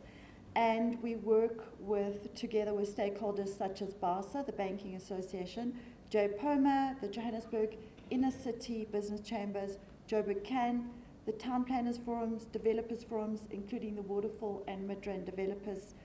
And we also work very closely with SALGA. We are panelists at their sessions, and we've hosted one or two of their sessions. Okay, we have continued meetings and sessions with two of the municipal entities, City Power, I'm trying to see if Ms. Michelle is still here, hi, and Joburg Water. And we enjoy many engagements with the development planning, economic planning, and land use management, where our members and our partners interact and share solutions to streamline processes and assist where we can. Both City Power, especially the CEO, and Joburg Water have met with ourselves many times, and we value our working relationship with you guys. So on the not so positive point, some of our pressing concerns, however, which are impeding and impacting negatively on our members and partners who face these challenges daily, are the following. We have a continued debilitating electrical outage problem. Okay, we know this. Needless to say, on the other side of the coin, the more outages we have, the more the private sector providing alternative. Yes, that's reducing the supply issue, but it is not. On the downside, it reduces revenue income to the city. So that's a downside. Access to reliable water, where water is becoming a reliable commodity. Many of our businesses and residents are sinking boreholes to alleviate this problem. This solution, even though it's a short-term solution, leads to more issues in other areas. For example, depleting the water table and other geological issues. Not to mention that it is our social responsibility to provide water to our residents, including those who have no access to drinking water.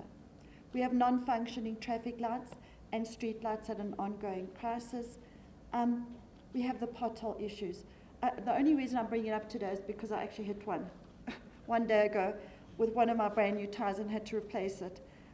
Besides me, it's costly. Some of our people don't have that money to replace their vehicles, replace their tires. It's a danger to our members, to our residents, who either stuck on the side of the road waiting for somebody to come and help them, or even worse, they end up in car accidents. Cleanliness and sanitation within our city.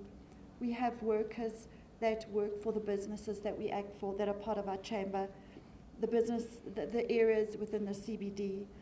Well, these people are living in conditions that we cannot even begin to imagine.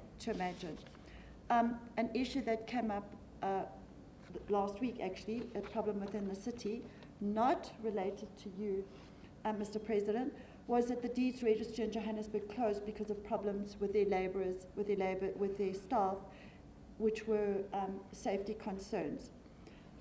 This has a huge impact again on our businesses and on our property sector. The city have appointed an acting city manager. Please, whoever the permanent position is offered to, we desperately require and need a skilled and transparent person to manage and address the above crisis. We cannot continue, as somebody said just before me, with the coming and the going of city managers and mayors. The ripple effect causes downtime in the business area, in the residential area, in the property development, etc., etc., and we're losing confidence. Please, so, Mr. Mayor, please don't go anywhere right now. Given these challenges, I must inquire how the city plan to address and prioritize the critical issues, and if there's a timeline for implementing solutions. The private sector would like and wants to collaborate with governance to effectively tackle these ongoing problems and improve the city.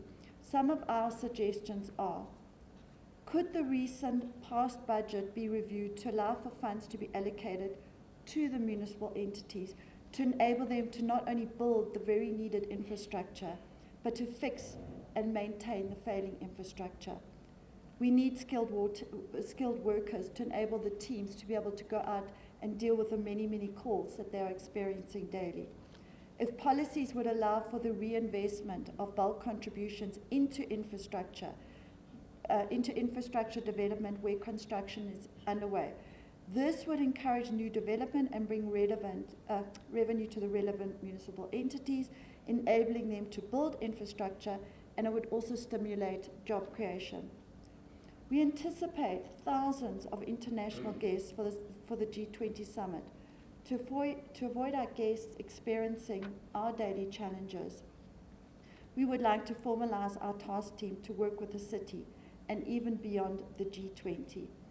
It would be beneficial to identify opportunities for cooperation between the city and the private sector to enhance Johannesburg, to make our city great again.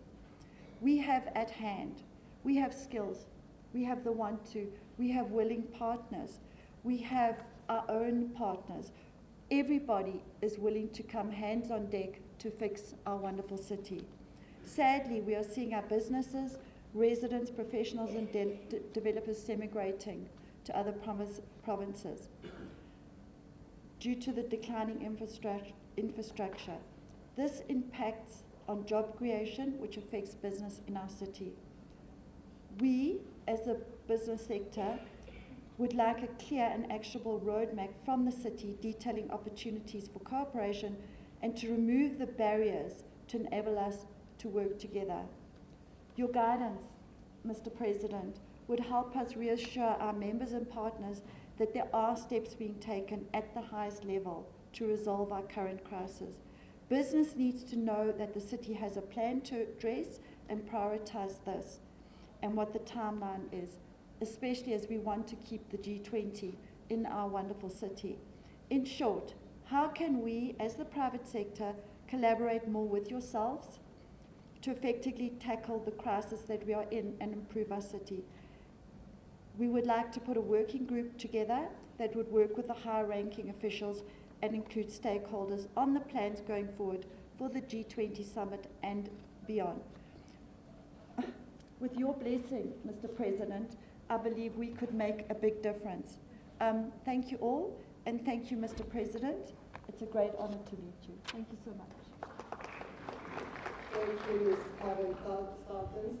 I think it is the nature of business to then offer proposals, but we have come to the right platform in this engagement because there's already a working group that the President will articulate. I would need an indication if we've got a representative from the Property Association. Let's hand over to you, Mr. Habu Mushia. from the South African Properties Owners Association. You've got 5 minutes, unfortunately, because the time's empty.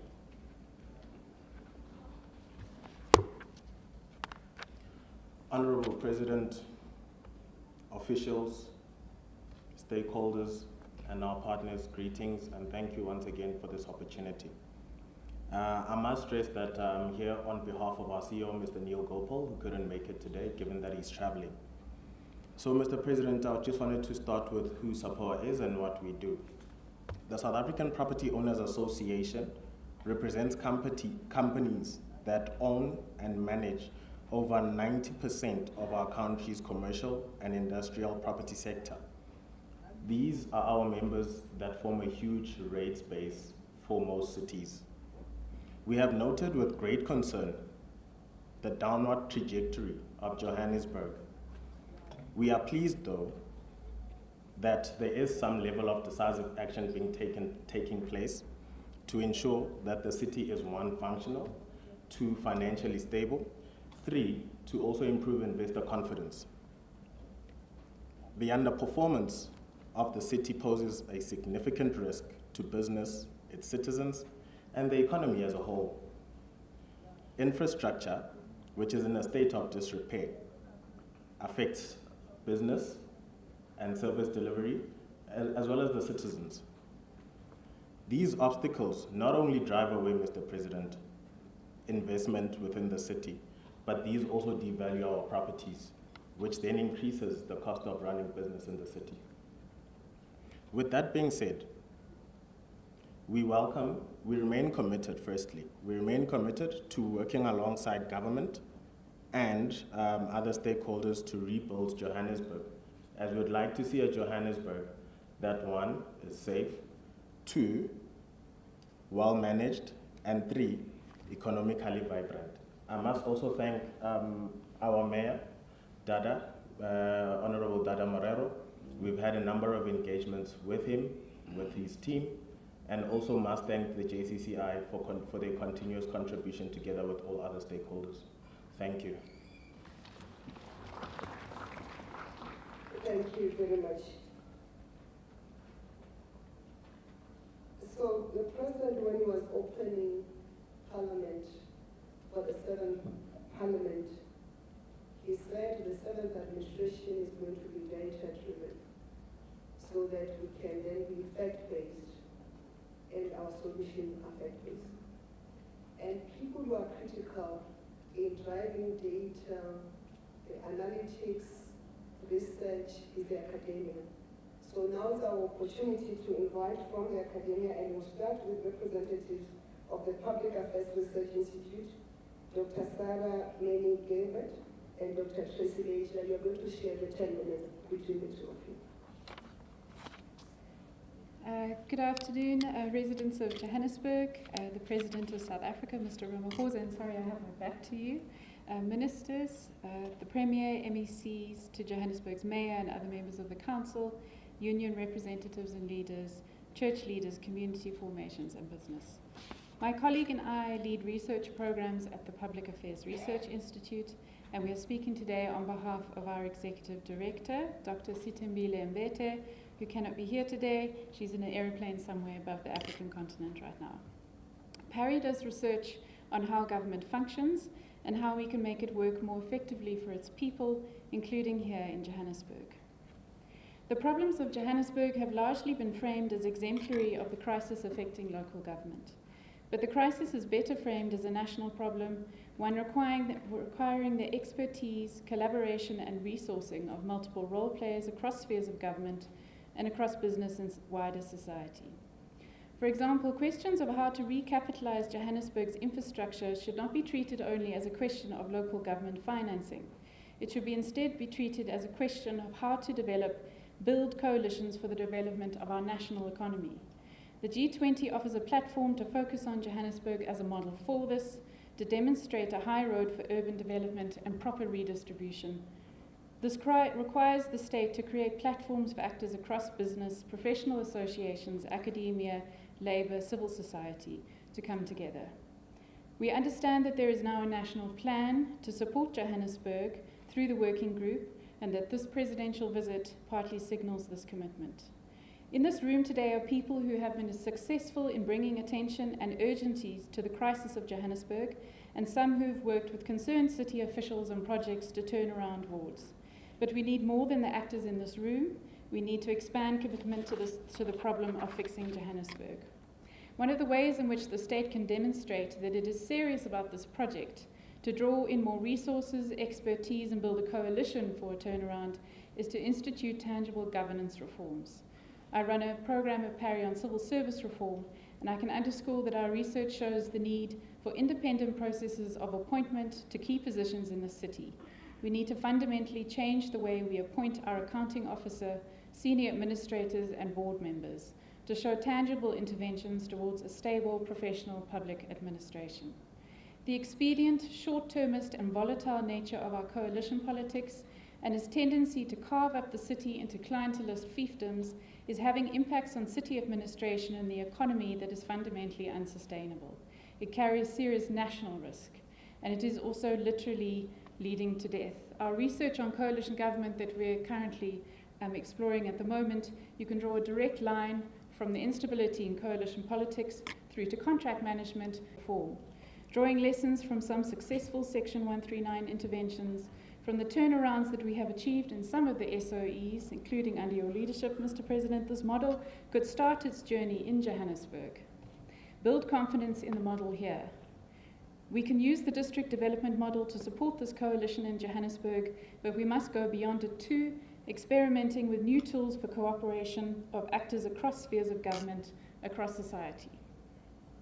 And business and those of us with expertise to lend must show a commitment not only to the narrow and immediate demands of enhanced infrastructure for business or for fixing middle-class wards. This commitment must be to proper services and infrastructure for low-income communities in our cities. If we're to show the value of this model, it must put this urgent priority at the centre. Water infrastructure is an essential focal point for this project, and we do not suggest that this project starts all at once. I'm now going to hand over to my colleague Tracy Ledger, who's working on water, electricity and food systems reform, to say more about the question of water infrastructure. Good afternoon, everyone. Our main research focus and our main concern is the ways in which city policies are in fact undermining the national poverty reduction and inequality reduction strategies. In many ways, the City of Joburg has failed to be a developmental state and is engaged in making the lives of the poor in the city even worse than they are already. One good example of this is the implementation of the free basic services policy. Every year in the national budget, funding is allocated to indigent households for a package of free basic services that is worth 567 Rand a month, which is a significant amount of money to a poor household. If a household doesn't receive those services, they have to pay for it out of their own pockets. And our research and other institutes show quite clearly that the main item that is sacrificed in the payment for these services is food. So when people have to pay for free basic services that they should be getting out of the National Treasury allocation, it directly exacerbates food insecurity and child malnutrition in the city. Last year, the city got funding to provide that package of free basic services to 1.1 million households. It actually provides those services to less than 100,000 households. So there are 1 million households in the city that should be getting 567 Rand a month worth of free basic services. Some of them do still get the free basic water, but none of them get the free basic electricity, which means that they have to pay for those services because the city has knowingly taken that money into general revenue instead of using it to support the poorest and most vulnerable households in the city. The dispersal of the free basic services is a problem in many municipalities, but the City of Johannesburg has the dubious distinction of being the one that is the worst offender and taking 567 million Rand a month out of the pockets of the poorest and most vulnerable households in the city. The second issue comes back to the water issue, and this is not just an infrastructure failing issue, although it is an infrastructure issue. It directly impacts the poorest and most vulnerable in the city. The city loses 6 million Rand a day, 2.2 billion Rand a year in water that goes down the drain. Someone has to pay for that, and what happens with that is that the poorest households are paying for it. Water and electricity tariffs in the city of Johannesburg are among the most expensive in South Africa. The cost of 350 kilowatt hours of electricity every month in the City of Joburg on their prepaid tariff, which we have calculated, is the minimum amount that a household needs to live, the minimum standard of living that we aspire to in the National Development Plan and to engage in small-scale activity, plus 13 kilolitres of water per month for a household in the City of Joburg costs 1,100 Rand a month. That is more than double the childcare grant, and it is a quarter of the minimum monthly maximum household wage. So what we are seeing is that one part of the state is trying to improve people's lives through things like childcare grants, SRD grants, pensions and other grants and free basic, and what is happening is that people are using that money to pay the City of Joburg for substandard services. Poor households are the most affected by outages in water and electricity because they don't have the resources to make an alternative plan.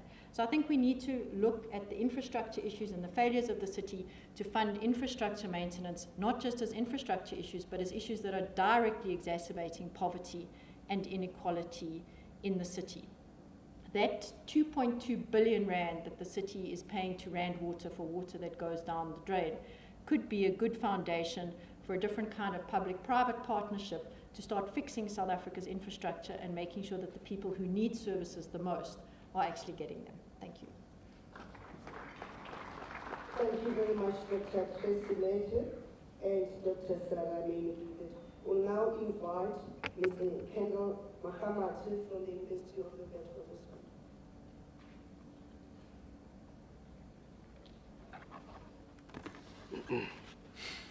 His Excellency President Cyril Ramaphosa, the Honorable Premier Panyaza Lesufi, the Honorable Mayor, Councillor Dada Morero, distinguished delegates, fellow stakeholders of the City of Johannesburg, Program Director, Minister Kumbuzo Nchabeni. Thank you. Good afternoon. My name is Kendo Makhamate. I'm responsible for strategic engagements, partnerships, and strategic projects in the Office of the Vice Chancellor of the University of the Witwatersrand. The university is incredibly grateful for the invitation to take part in this forum. I also wish to tender apologies on behalf of Deputy Vice Chancellor Professor Ian Jandrell, who was the intended representative of the university, but is unable to attend due to pressing matters that require personal attention. The relationship between Wits University and the City of Johannesburg is deeply rooted in history and shared destiny.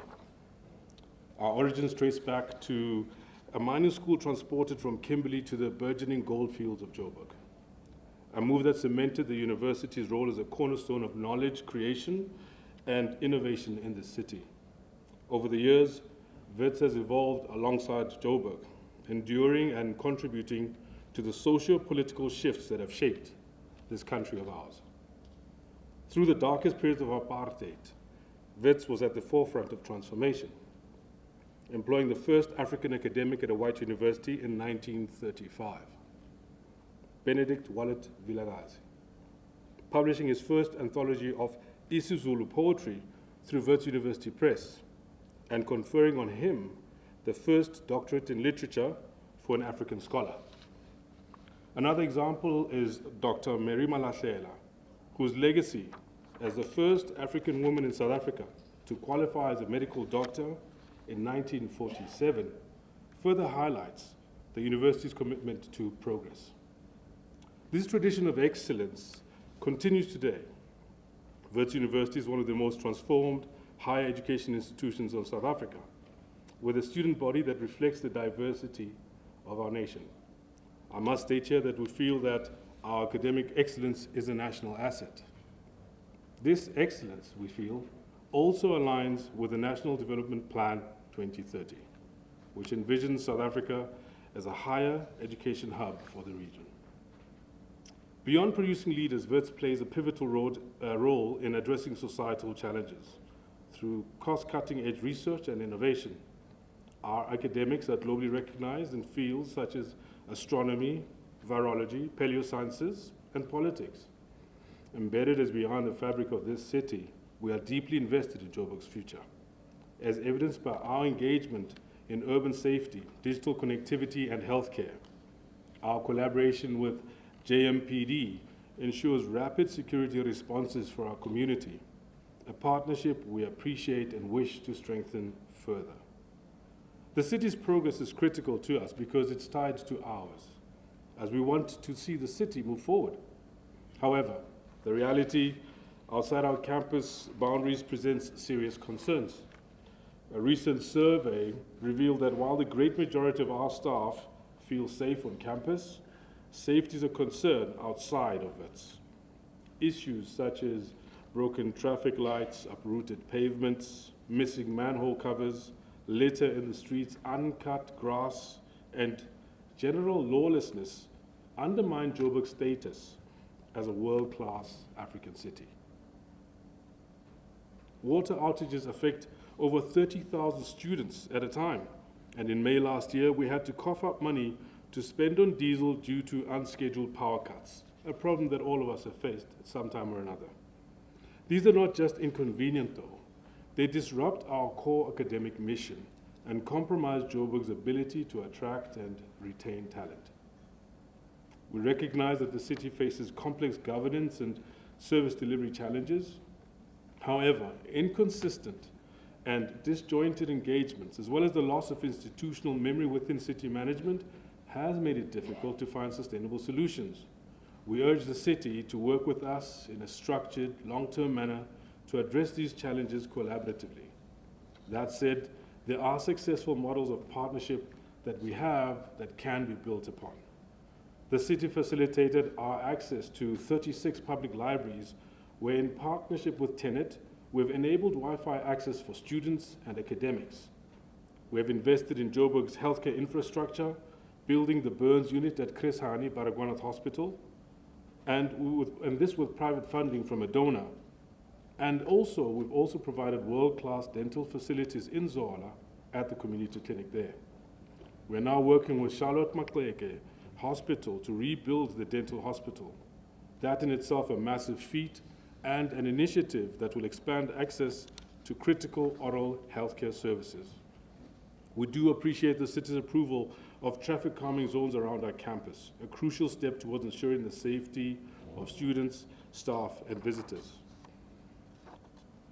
WITS also collaborates with civil society and industry partners, such as Josie Majosi, where the CEO, B.S. Swarupool, was also making a very impactful presentation a little earlier. And Josie Majosi is taking over where the city cannot deliver. And they've made significant strides in a short time to bring together business, civil society, and academia to revitalize and reclaim this dynamic and beautiful city of ours.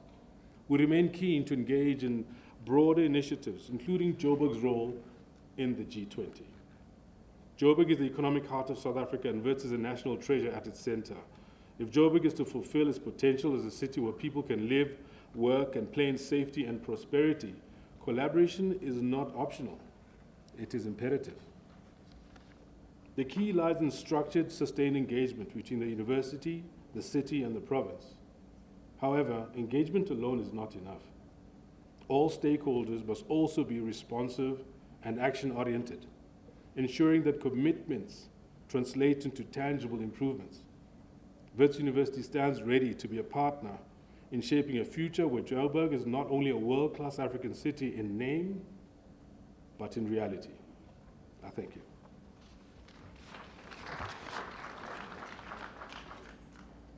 Thank you.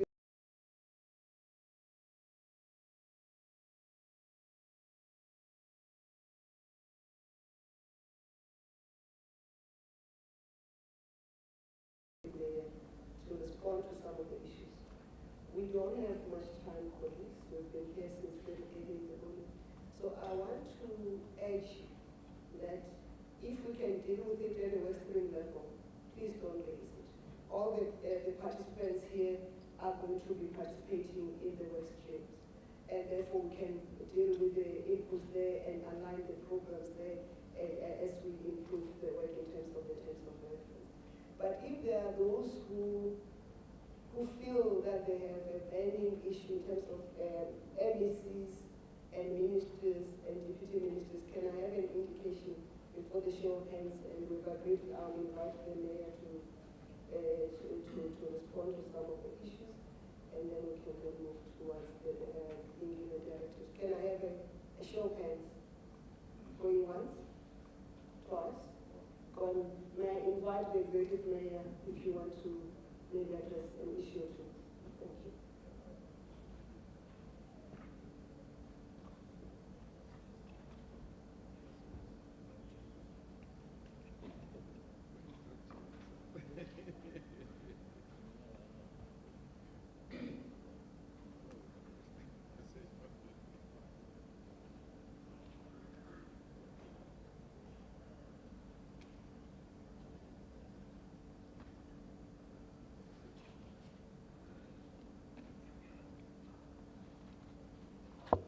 Thank you, Chairperson of the session, and greetings once more. I think I'll take a different approach in the response to the matters raised. The matters of substance that has been raised that are in relation to how we address the challenges that are faced by the city and how we're going to continue to collaborate with partners and close the gaps.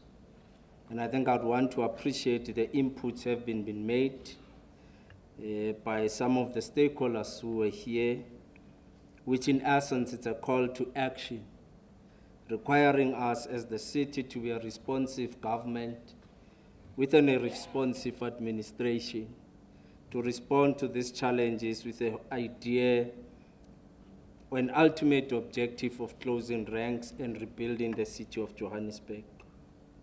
So we do accept the points being raised by different stakeholders, pushing us to act and respond. Indeed, there are certain challenges that we have also presented to the national ministers and the president around challenges on infrastructure, which requires, amongst others, support from national government so that we can respond.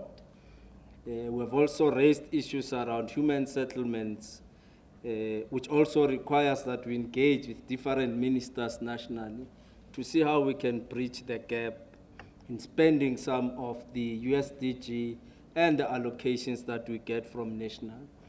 Our task now is to ensure, Mr. President, that as and when there's allocation of grants, the city spends those grants and spends them fully, so that there's no money that is returned to the national fiscals.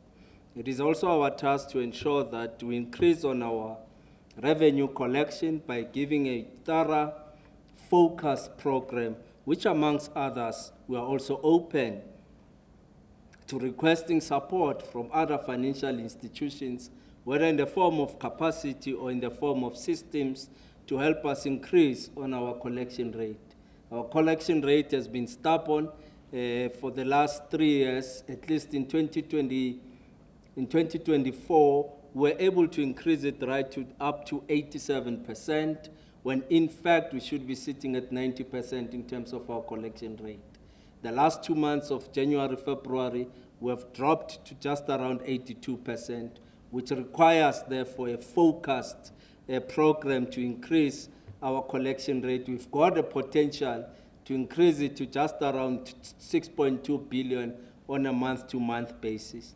The biggest task that we'll continue to have, which I think some of the stakeholders would have raised, is in relation to our water losses and electricity losses, which remains the biggest concern, and we need to find innovative ways on how we are going to reduce our losses. And I'm definitely sure once we can reduce our water losses to acceptable levels, I think Johannesburg will not have challenges of water supply or electricity supply.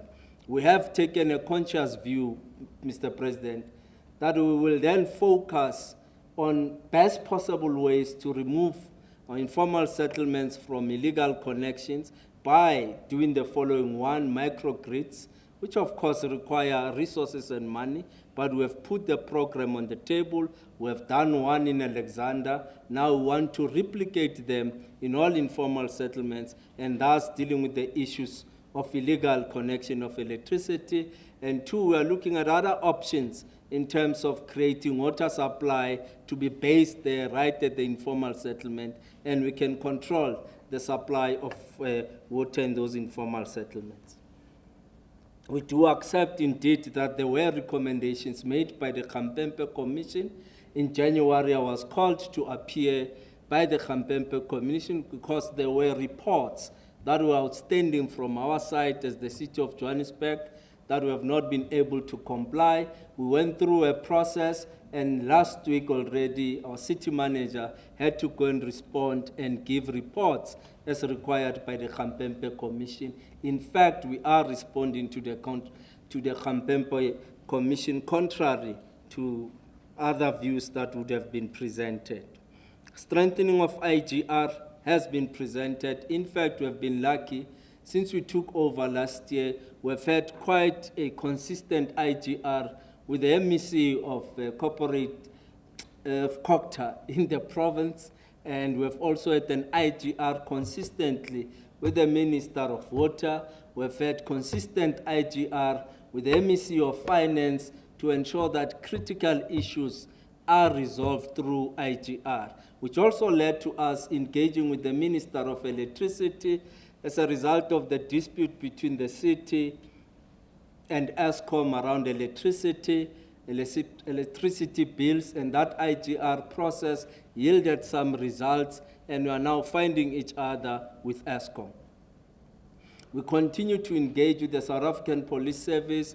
After having signed a contract with the Minister of Police, we have conducted at least 2 joint raids in Johannesburg with the SAPS, focusing in the inner city areas of Hillbrow, Ward 123, so that we can respond to the levels of crime. And we continue to do our best, and we're lucky just 2 days before we're able to pounce on buildings where drugs were found. In fact, our JMPD did their work, and we continue to do so. However, we still need more support from our own communities to help us to strengthen our efforts in as far as crime is concerned. Yes, the service charter, as proposed by the Johannesburg Alliance, I believe is an important aspect, but however, we need to note that we have always had a service charter on how we deliver on our services, what are our turnaround times, and all those things, what are our KPIs and targets. All what we need to do is to declare the service charter with all our stakeholders so that they are aware of what our turnaround times are and what we have committed to. We normally publish those as we publish our IDP. I think it's just time to strengthen our relationship with some of the stakeholders who might not necessarily be closer to the work that we are doing in the city. Improve on accountability, and I think that's the commitment we have made, President, and we are not going to stop. We will explain other logical things in terms of some issues raised by labor, especially around how we use USDGs, how we use BFIs. So I think it's a matter of giving thorough explanation and outline it proper to labor so that there's a clear understanding of what actually happens. But there's a matter of concern that was raised by labor, that there's duplication of jobs, something that I think as the leadership we need to focus on it once we leave this meeting to understand exactly what does it mean that there's duplication of jobs. And of course, part of what we have been trying to do as we do our annual budgets is to reduce on contracted services so that we can reduce our spending on contracted services. I think I've responded to the key issues, Mr. President. We are dealing with hijacked buildings in the inner city. We are dealing with bad buildings. We started the project on the 19th of February. Now what we are looking at is partners that will come on board to say we are ready to invest in the buildings that we are clearing. Some of the property owners have come to us to say we want to partner with you. We had buildings in the inner city that were hijacked. Now that we are putting this project together, we are ready to renovate our own buildings and business can come back into the inner city. We appreciate the work that the JCCI has also been doing with us to try and turn around investments into the city and bring more investments. We have to resolve the water problem. We have to resolve it so that we can stimulate economic growth and attract investments once more. Mr. President, I almost said Comrade President. Comrade President, as I conclude, we have concluded an important project to unlock the investment in Lanseria Smart City. In this week, myself, the CEO of Water, and investors in Lanseria have agreed to outline and unlock the wastewater treatment plant in Lanseria. And we believe it's only through unlocking that we'll be able to unlock investments in Lanseria. Thank you, Chair. Thank you, Mr. President. I made one mistake. When he was welcoming us, the Executive Mayor indicated he's the #1 resident of the City of Johannesburg. And he forgot you're the #1 citizen of the Republic of South Africa. So he doesn't take precedence over you. And as we appreciate the interactions, I'd like to hand over to yourself, Your Excellency, Mr. President, to then give us directives as we launch this Presidential Johannesburg Working Group, and you send us to our stations to do the work that is necessary.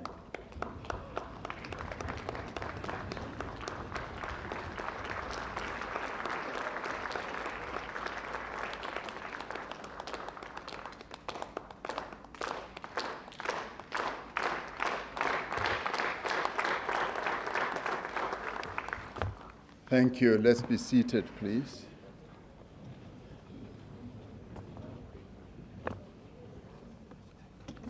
Thank you, Program Director,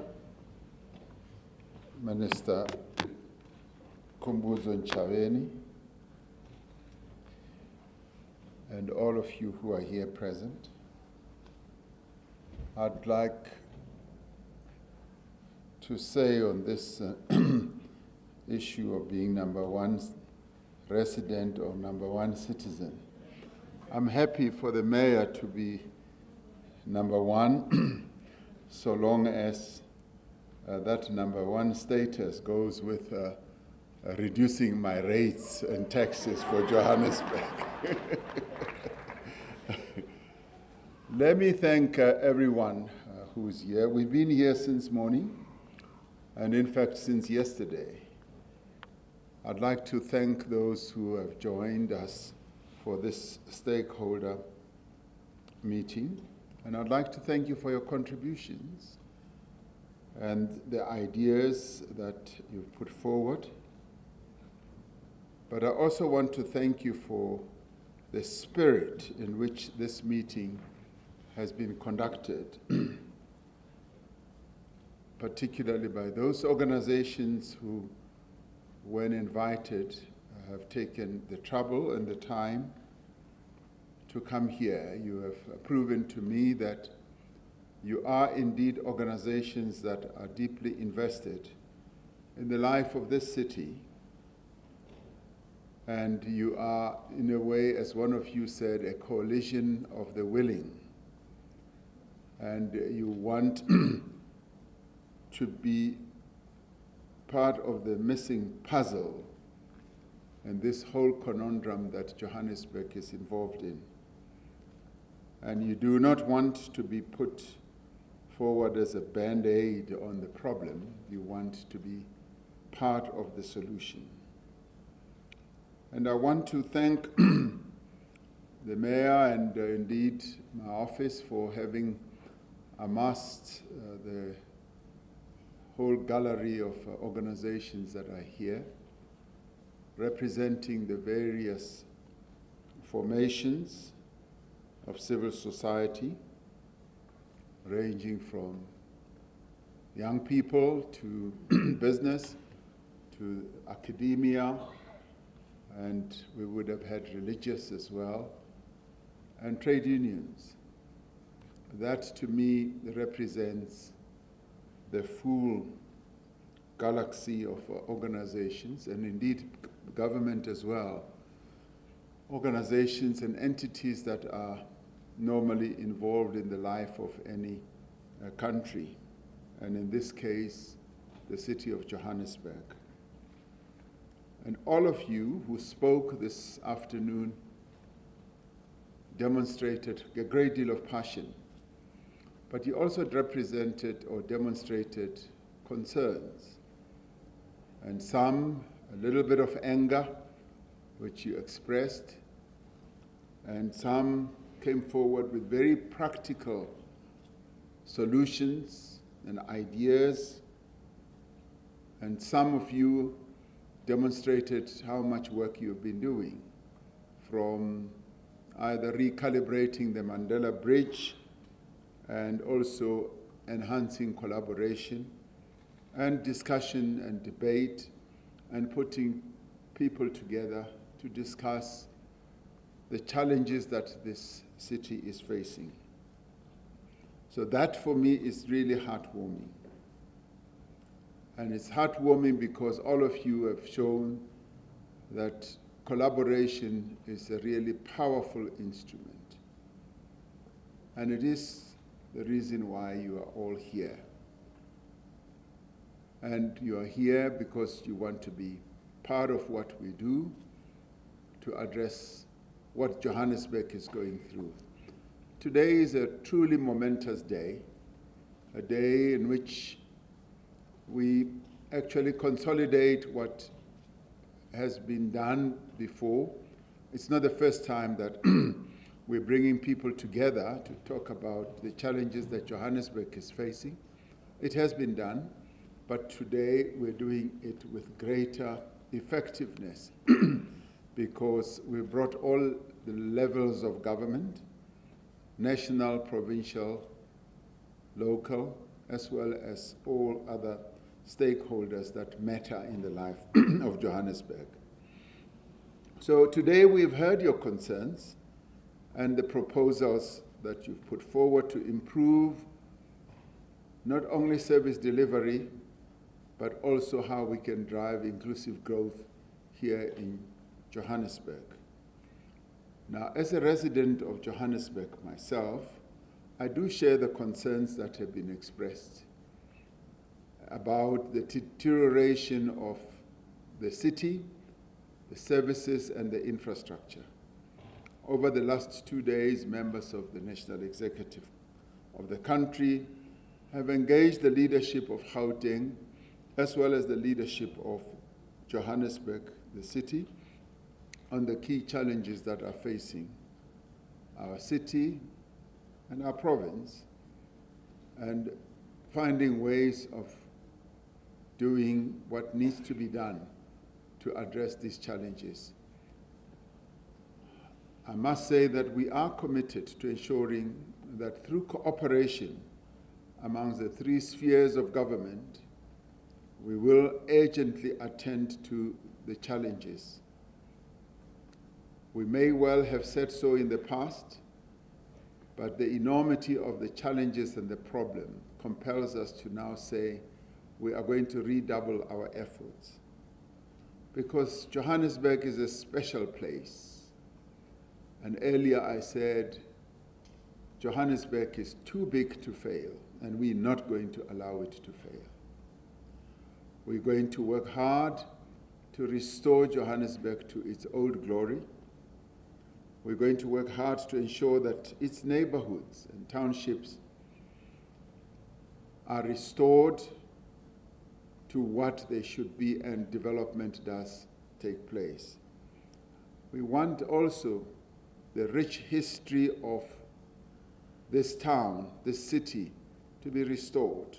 It's been a city of struggle. It's been a city of great progress that has been seen, but it has now become stuck in a rut. And we now need to boost Johannesburg and take it out of the rut it is in. And we have a number of positives that we can rely on. Johannesburg's diversity has always been its greatest strength. From Lenasia to Alexandra, from Parkhurst to El Dorado Park, this city espouses unity in diversity. In the democratic period, Johannesburg has become one of the foremost cultural, political, and economic centers in our country.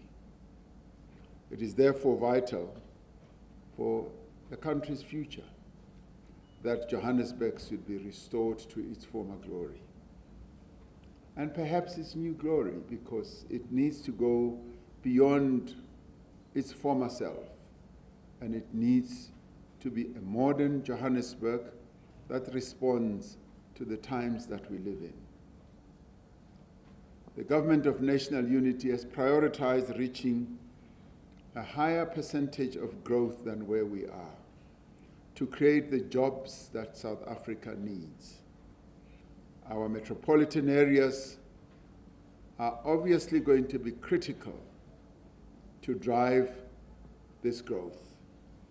Metros can only play this vital role if they grow economically, and in the end, they have citizens living in them who are thriving, who are economically progressing, and if they live also in safe areas where there is good transport, good infrastructure, and that enables them to have better lives. For South Africa to thrive, Johannesburg must lead in a number of areas. It must lead in good governance, in service delivery, and also in economic growth and job creation. I've heard today how the ongoing disruptions in water and in electricity provision are making the lives of residents very difficult.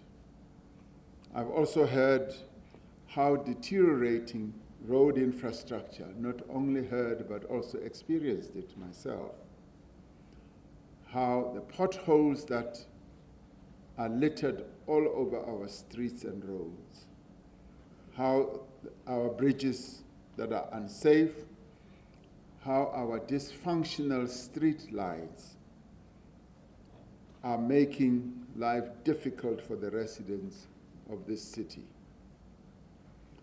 We are equally concerned about the closure of public facilities like the Johannesburg Library, where I used to study, but also where I used to go and borrow books as a young man. The Johannesburg Art Gallery and the Metro Center are also in decline, but I also had some good news. The mayor told me that the Johannesburg Library should be opening later this month or early next month. That's good news.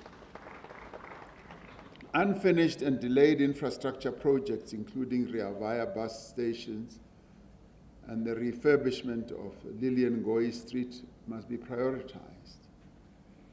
We also share the sentiment that there needs to be a collaborative focus on rejuvenating the inner city of Johannesburg and the city's townships.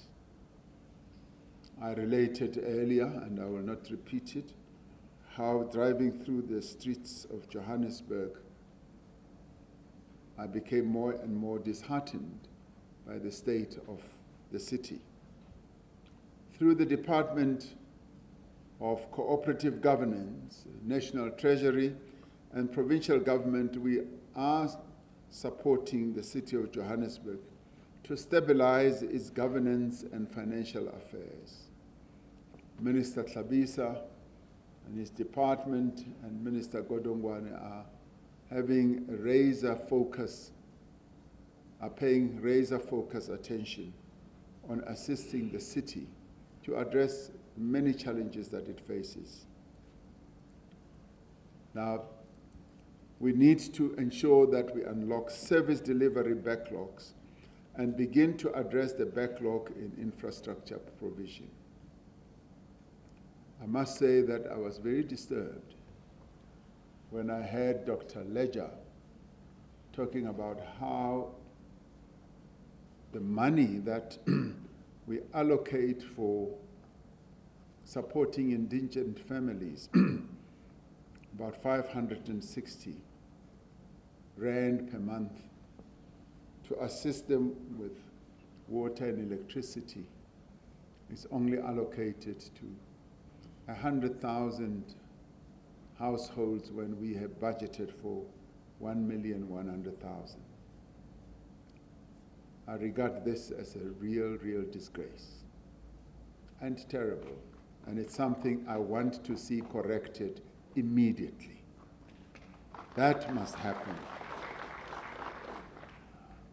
We allocate 70 billion rand a year for supporting indigent families throughout the country.